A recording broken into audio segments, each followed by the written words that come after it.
She used to laugh when I told her I'd had enough. It wasn't the kind of laugh that came from joy, it was the kind that carried quiet arrogance. The kind that said, "You won't go anywhere." For years, I let her believe that. I let her think I was too soft, too patient, too in love to ever walk away. And maybe she was right, at least for a while.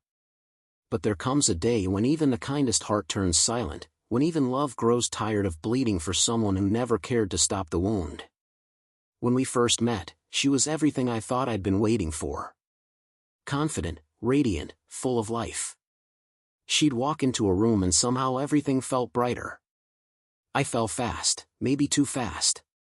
My friends warned me, said she loved attention more than affection, said she was the kind of woman who needed an audience, not a partner.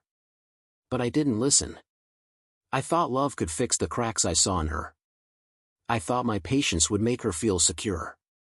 Instead, it made me invisible. At first, her indifference was subtle. A text left unanswered. A smile that didn't reach her eyes. Nights out with friends that grew longer, while her explanations grew shorter. I tried to be understanding. I told myself she needed space, that I was overthinking. But deep down, I knew, when someone stops coming home in their heart, it's only a matter of time before their body follows. One night, I found messages on her phone. They weren't explicit, but they didn't need to be. The tone, the laughter, the little inside jokes, they said everything.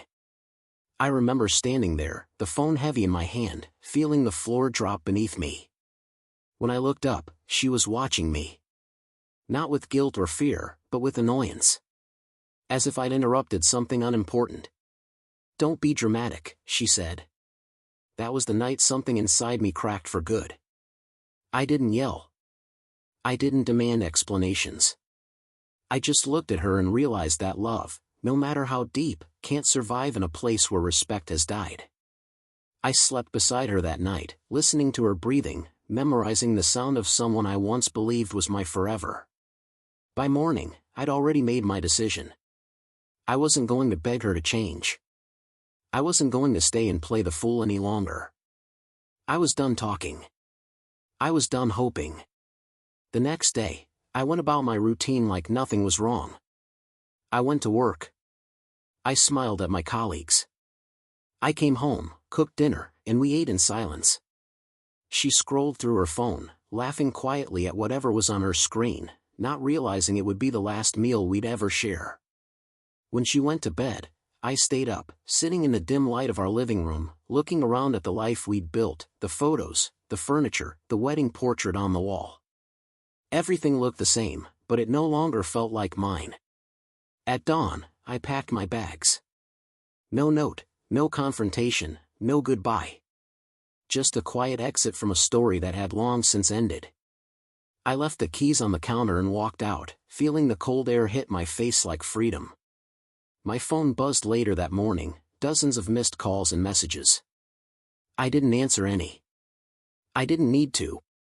For the first time in years, I didn't owe anyone an explanation. Weeks turned into months. I found a small apartment by the sea, a place where the mornings smelled like salt and silence. I spent hours just sitting on the balcony, relearning the sound of peace. It wasn't easy. Some nights, the memories clawed their way back. The laughter, the promises, the way she once looked at me before everything faded. But each sunrise made it easier to let go. Healing doesn't come all at once. It comes in pieces, like a mirror being reassembled, one shard at a time. She tried reaching out. At first, it was anger, accusations, insults, attempts to make me feel guilty. Then came the apologies, the long messages about how she'd changed, how she missed me. But it wasn't about love. It was about control. She wasn't mourning me, she was mourning her power over me. I didn't respond. Silence became my loudest answer, and it spoke louder than any revenge ever could. People told me she wasn't doing well. The attention she once craved turned cold. The friends she'd chosen over me disappeared when her laughter ran dry. I heard she started drinking more, that her confidence cracked under the weight of the emptiness she'd created. I didn't take pleasure in her downfall. I just felt distant. Detached.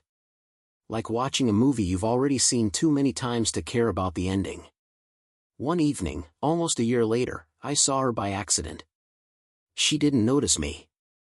She was sitting alone at a cafe, staring at her phone, the same phone she once guarded like a weapon. Her eyes were tired, her smile gone. For a moment, I almost felt sorry. But then I remembered the nights I sat waiting, the quiet ache of being treated like a burden. And I realized, I didn't hate her. I just didn't feel anything anymore. That's when I knew I'd truly moved on. Today, when people ask about her, I don't speak with bitterness. I just say, she taught me when to stop giving. Because love isn't about endurance, it's about choice. And sometimes the bravest choice is walking away from what once felt impossible to leave. She thought I'd never go, but I did. Quietly. Completely. And though she never recovered from my silence, I finally found peace in it.